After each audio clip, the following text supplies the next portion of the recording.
Hello friends, Java language सीखने की इस सीरीज में आज हम देख रहे हैं हमारा लेक्चर 28 जिसमें हम पढ़ेंगे एरेज इन जावा।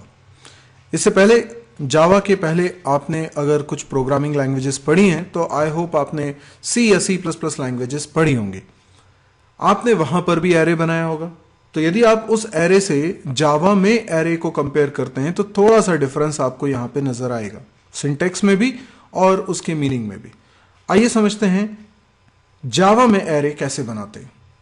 सबसे पहले तो जैसे सी लैंग्वेज में हम एरे बनाते थे बिल्कुल वैसे ही अगर जावा में एरे बनाने की कोशिश करेंगे तो कुछ ऐसा होगा। क्या? एरर। अगर आप लिखते हैं इंट ARR5 तो ये एरर है, क्योंकि जावा में एरे इस तरीके से नहीं बनता। तो आपको बस इस बात को याद रखना है कि एरे इस तरीके से नहीं बनता, ऐसा लिखने पे एरर होती है। तो फिर ऐसे बनाएंगे। बहुत सारे लोगों को गलतफहमी ये है कि ये हमने जावा में एरे बना दिया है, जबकि अभी हमने कोई भी एरे नहीं बनाया है। तो फिर ये एरे नहीं है तो स्क्वायर ब्रैकेट क्यों लगे? स्क्वायर ब्रैकेट यहां पर एक खास रीजन से लगे।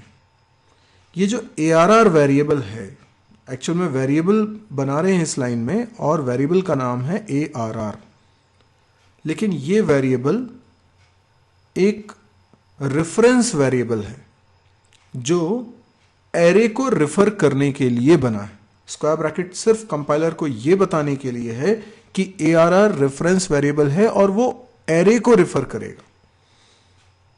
रेफरेंस वेरिएबल क्या है? जो लोग C++ से फैमिलियर हैं वो लोग अच्छे से समझ सकते हैं कि रेफरेंस वेरिएबल भी इंटरनली होते पॉइंटर्स ही हैं। तो बेसिकली ये जो रेफरेंस वेरिएबल है ARR, ये कल को रेफर करेगा किसी एरे को। फिलहाल ये किसी एरे को रेफर नहीं कर रहा है, क्योंकि अभी तक हमने एरे बनाया नहीं है। तो ऐसा लिखना कोई एरर नहीं है। हम अभी रेफरेंस वेरिएबल ही बनाना चाहते हैं केवल। बाद में हम ऐसा भी कर सकते हैं कि हम बाद में एरे बनाएं और उसका रेफरेंस ARR में रख दें। तो कभी भी इस स्क्वायर ब्रैकेट में आप साइज लिखने की कोशिश मत करिएगा, क्योंकि ये एरे नहीं बनाया जा रहा है। तो एरे कैसे बनेगा? एरे बनाने के लिए आपको वैसे ही लिखना पड़ेगा जैसे आप जावा में ऑब्जेक्ट्स बनाते हैं, यानी न्यू लिखना पड़ेगा। न्यू कीवर्ड लिखने से एरे बनेगा। इनफैक्ट एरे बनाने का यही एक तरीका है जावा में। सी या C++ में एरे बनाने के दो तरीके थे, स्टैटिक मेमोरी लोकेशन और डायनेमिक मेमोरी लोकेशन। जब आप सी या C++ में लिखते थे इंट ARR5, बिल्कुल वैसे ही जैसे ये लिखा हुआ है। अगर सी में ऐसा लिखते थे, C++ में ऐसा लिखते थे, तो इसका मतलब था स्टैटिक मेमोरी लोकेशन, यानी कंपाइल टाइम पे डिसाइड हो जाता था कि एक एरे बनेगा और जिसका साइज 5 होगा। C++ में एक और तरीका था न्यू लिखकर एरे बनाना, और वो बिल्कुल ऐसा ही था, एग्जैक्टली ऐसा। अगर आपको C++ में ये चीज याद है तो बिल्कुल हूबहू ऐसी ही चीज हम लिखते थे C++ में। तो क्या हुआ इससे भी एरे बना, पर इसको बोलते हैं डायनेमिक मेमोरी एलोकेशन। यानी रन टाइम पे तय होगा कि एरे बनना है, क्या साइज होना है उसका वगैरह। जैसे मैंने यहां पर 5 लिखा हुआ है, तो 5 साइज का एक एरे बन जाएगा, मतलब 5 इंट ब्लॉक्स का एक एरे बन जाएगा। उस एरे का रेफरेंस ARR वेरिएबल में रखा होगा। अच्छा, इसमें ये जो ARR रेफरेंस वेरिएबल बनाया है उसको बनाते वक्त स्क्वायर ब्रैकेट चाहे आप ARR के पहले लिख दें या बाद में लिख दें, दोनों एक ही मीनिंग है। आपकी चॉइस है, आप जैसा लिखना चाहें। ज्यादातर प्रोफेशनल पहले स्क्वायर ब्रैकेट लगाते हैं, पर इससे कोई फर्क नहीं पड़ता कि आप पहले लगा रहे हैं कि बाद में लगा रहे हैं। पर यह बात तय है कि एरे बनाने का तरीका ये, न्यू लिखकर। अच्छा, ये स्क्वायर ब्रैकेट खाली छोड़ सकते हैं क्या? नहीं छोड़ सकते, क्योंकि एरे बनाते वक्त उसका साइज बताना पड़ेगा आपको।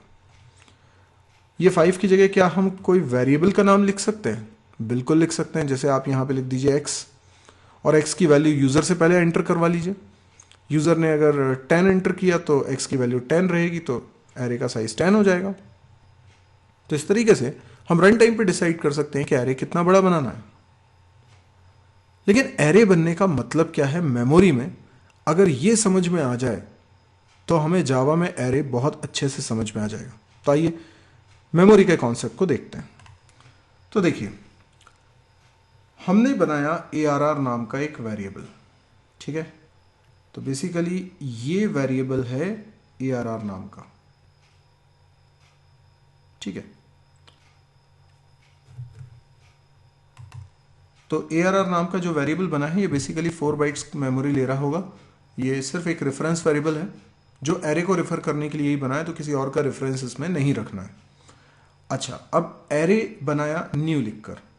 कैसे बनाया? ये लिखा आपने न्यू इंट 5। अब इसको समझते हैं। जो एरे बना उसमें 5 इंट ब्लॉक्स होंगे।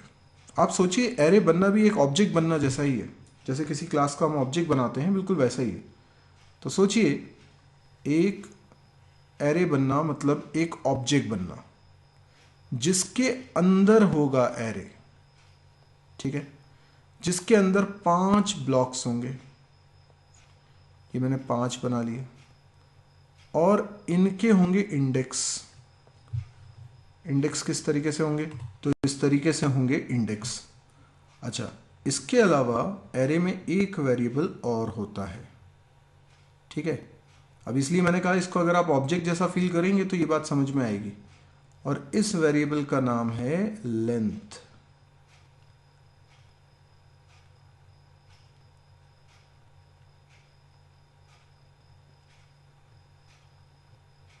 ठीक है, तो इस तरीके से हमारे पास लेंथ नाम का भी एक वेरिएबल इस एरे में है।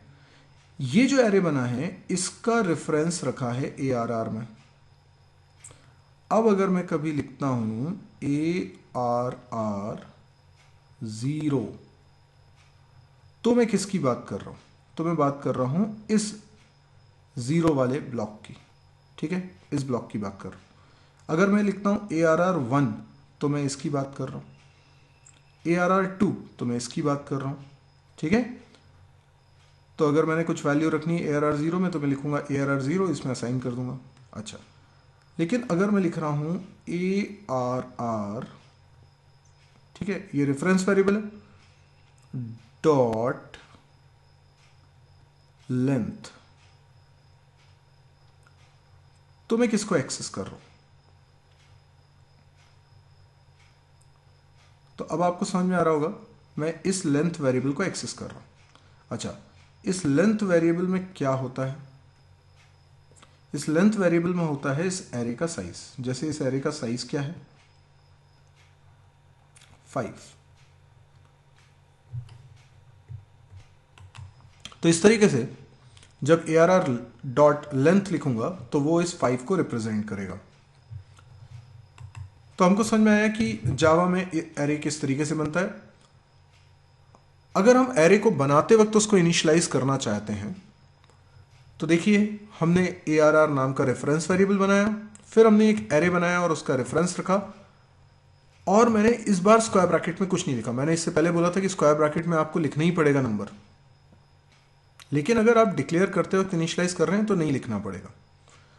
जैसे आपने वैल्यू रखी 2, 4, 6, 8, 10, तो ये 5 वैल्यूज रखी तो ऑटोमेटिकली इसका साइज 5 मान लिया जाएगा और एरे के अंदर ये 5 वैल्यूज सीक्वेंस में स्टोर हो जाएंगी। मतलब 0 इंडेक्स पे 2 रहेगा, 1 इंडेक्स पे 4 रहेगा, 2 इंडेक्स पे 6 रहेगा एंड सो ऑन। अगर आप एरे बनाते वक्त साइज मेंशन कर रहे थे 2 और उसमें वैल्यू रख रहे हैं कुछ ज्यादा, तो ये तो गलत है ही।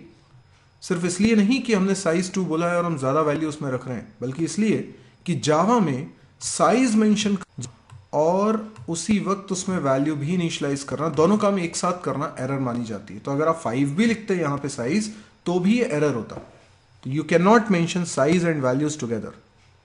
हाँ, ये जरूर हो सकता है कि अगर आप वैल्यूज लिख रहे हैं तो आप इस तरीके से भी एरे बना सकते हैं। तो एरे बनाने का ये भी एक तरीका है। एरे कभी भी ब्लैंक नहीं होता। इसका मतलब क्या है? इसका मतलब यह है कि क्योंकि न्यू की मदद से ये एरे बनता है, राइट, आप न्यू की मदद से बना रहे हैं ना, तो बेसिकली इस एरे के अंदर क्योंकि ये न्यू की मदद से बन रहा है तो हम कह सकते हैं डायनेमिकली बन रहा है। तो इस एरे के अंदर कभी भी गार्बेज का तो खैर कॉन्सेप्ट ही नहीं है, कभी भी ब्लैंक नहीं होगा वेरिएबल। मतलब ये जो एरे है ना, इसके अंदर क्या रखा है? इसके अंदर रखा है 0, क्योंकि ये इंट वेरिएबल है तो बाय डिफॉल्ट इनके अंदर क्या रखा रहेगा, 0 रखा रहेगा। क्यों ब्लैंक क्यों नहीं होगा? क्योंकि हम जावा में जानते हैं कि जो लोकल वेरिएबल्स होते हैं अगर इनिशियलाइज ना करें तो बाय डिफॉल्ट वो ब्लैंक होते हैं, लेकिन जो वेरिएबल इंस्टेंस वेरिएबल होते हैं वो ऑब्जेक्ट बनने पर उसके अंदर बनते हैं। तो एक तरह से देखिए कि अगर मैं एरे को ऑब्जेक्ट की तरह बोल रहा हूं तो ये वेरिएबल्स उस ऑब्जेक्ट के अंदर मौजूद हैं, तो इसको कुछ इंस्टेंस मेंबर वेरिएबल की तरह ट्रीट करिए। तो ये भी डायनेमिकली बन रहे हैं, ये कभी भी ब्लैंक नहीं होंगे। बाय डिफॉल्ट ये अपनी डिफॉल्ट वैल्यू से इनिशियलाइज होंगे, यानी डेटा टाइप पे डिपेंड करेगा। डेटा टाइप इंट है इसलिए बाय डिफॉल्ट वैल्यू होगी 0। तो इस तरीके से हमें ये समझ में आया कि एरे कभी भी ब्लैंक नहीं होता। तो अगर मैंने ARR 0 की वैल्यू प्रिंट कराई यहां पर तो वैल्यू प्रिंट हो जाएगी 0। अच्छा, इस प्रोग्राम में क्या आप एरर बता सकते हैं? थोड़ा स्क्रीन को पॉज करके इसमें एरर बताने की कोशिश करिए। अगर आप सोच समझ पाए हैं तो यहां पर एरे बना ही नहीं है। ARR 0 लिखना एरर है, क्योंकि अभी ARR रेफरेंस वेरिएबल बना है लेकिन एरे नहीं बना है। एरे बनाने के लिए तो आपको न्यू लिखना पड़ेगा ना। तो जब ARR अकेला बना है तो मुझे बताइए ARR के अंदर क्या है? अगर ARR अकेला बना है और ये ऑब्जेक्ट नहीं बना है तो ARR किस तरीके का वेरिएबल है? लोकल वेरिएबल है या इंस्टेंस वेरिएबल है? लोकल वेरिएबल, क्योंकि ये फंक्शन के अंदर बना हुआ है। ये देखिए मेन फंक्शन है और मेन फंक्शन के अंदर अगर कोई वेरिएबल बना है तो वो लोकल वेरिएबल है। ARR is not an array, ये एरे नहीं है। तो ये रेफरेंस वेरिएबल है और इसमें बाय डिफॉल्ट ब्लैंक रहेगा क्योंकि ये लोकल वेरिएबल, और ब्लैंक वेरिएबल को एक्सेस करने की कोशिश करना ही एरर है। इसलिए ARR 0 लिख रहे हैं तो कंपाइल टाइम पे एरर आएगी। यदि हम इनिशियलाइज करना चाहते हैं किसी एरे को आफ्टर डिक्लेरेशन तो कैसे होगा?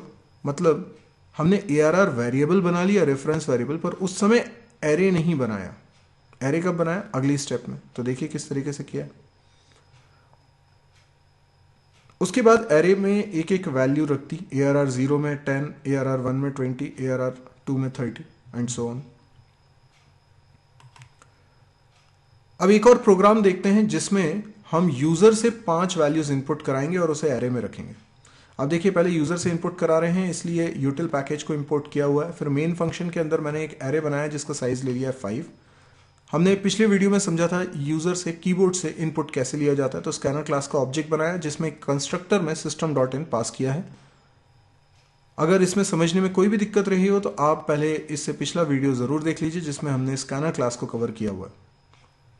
अब हमने एक लूप लगाया है, उससे पहले हमने मैसेज दिया है एंटर 5 नंबर्स। लूप के अंदर हमने sc.nextInt फंक्शन को 5 बार कॉल किया है 0 से 4 तक। तो ARR 0 में पहली वैल्यू चल जाएगी, ARR 1 में दूसरी वैल्यू चल जाएंगे एंड सो ऑन। तो इस तरीके से एरे के अंदर वैल्यूज पहुंचती जाएंगी और इन्हीं वैल्यूज को प्रिंट कराने के लिए मैंने फिर से एक बार लूप लगाया है और system.out.println की मदद से एक एक वैल्यू मैंने प्रिंट करा दी। तो एरे में वैल्यू कैसे यूजर से इनपुट करानी है ये भी हमको समझ में आया। तो यदि आपको ये वीडियो पसंद आया हो, एरे समझ में आया हो, तो आप इसको लाइक करिए, और अगर आपको लगता है कि आपको कुछ पूछना है, डाउट है या कुछ सुझाव है तो आप कमेंट्स के जरिए भी मेरे तक बात पहुंचा सकते हैं। इसके अलावा आपको लगता है कि ये वीडियो काफ़ी यूजफुल रहा आपके लिए और इस तरह के और वीडियोस आप देखने में इंटरेस्टेड हैं तो आप नीचे सब्सक्राइब की बटन पर क्लिक करिए ताकि आप इस चैनल को सब्सक्राइब कर सकें और जैसे ही कोई नया वीडियो मैं अपलोड करता हूं तो उसकी जानकारी आपको मिल जाए। यदि आप जानना चाहते हैं कि इस चैनल में कितने टोटल वीडियोस मैंने अभी तक अपलोड करे हुए हैं तो आप देखिए सब्सक्राइब बटन के ऊपर चैनल का नाम लिखा हुआ है, आप उस पर क्लिक करिए। आप सीधे चैनल के होम पेज पे पहुंच जाते हैं जहां पर आपको सारे वीडियोस की लिस्ट मिल जाएगी। आप इन वीडियोस को बारी बारी से देखिए, ये बिल्कुल सीक्वेंस में बने हुए हैं, यानी चैप्टर 1 से स्टार्ट किया हुआ है मैंने। तो बिल्कुल बेसिक से आप जावा ऐसे सीख रहे होंगे जैसे कि आप लाइव क्लासरूम में बैठ के सीख रहे हैं। सबसे बड़ी बात है कि ये चैनल में जितने भी वीडियोस हैं वो हिंदी में हैं, तो कई लोगों को इंग्लिश में समझने में दिक्कत जाती है, हिंदी में वो ज़्यादा कंफर्टेबल होते हैं। दूसरी बात, सिस्टमेटिकली उन्हें सारे टॉपिक्स मिल रहे हैं एक सीक्वेंस में जो कि नॉर्मली नहीं मिल पाते हैं। तो ये दोनों खूबियाँ इस चैनल में इनकॉर्पोरेट की गई हैं जो आपकी नीड हो सकती है। यदि आपको लगता है कि जैसे आपकी ये ज़रूरत है, बहुत सारे दूसरे लोगों की भी ज़रूरत है, आपके फ्रेंड्स को ज़रूरत है, तो आप अपने फेसबुक वॉल पे इस वीडियो को ज़रूर पोस्ट करिए ताकि बहुत सारे लोगों तक ये वीडियो पहुंच सके और फ्री ऑफ कॉस्ट हम सब नॉलेज ले सकें। जो नॉलेज मेरे को है मैं आपसे शेयर कर रहा हूं और मैं चाहता हूं कि ज़्यादा से ज़्यादा लोगों तक फ्री में ये नॉलेज पहुंचे। आप अगर मेरे दूसरे चैनल्स देखना चाहते हैं तो आप मेरी वेबसाइट को विजिट करिए www.mysurgery.com, जिस वेबसाइट पे आपको मिलेंगे दूसरे चैनल्स के लिंक जिसमें C++, PHP, डेटा स्ट्रक्चर जैसे चैनल्स शामिल हैं। Thank you.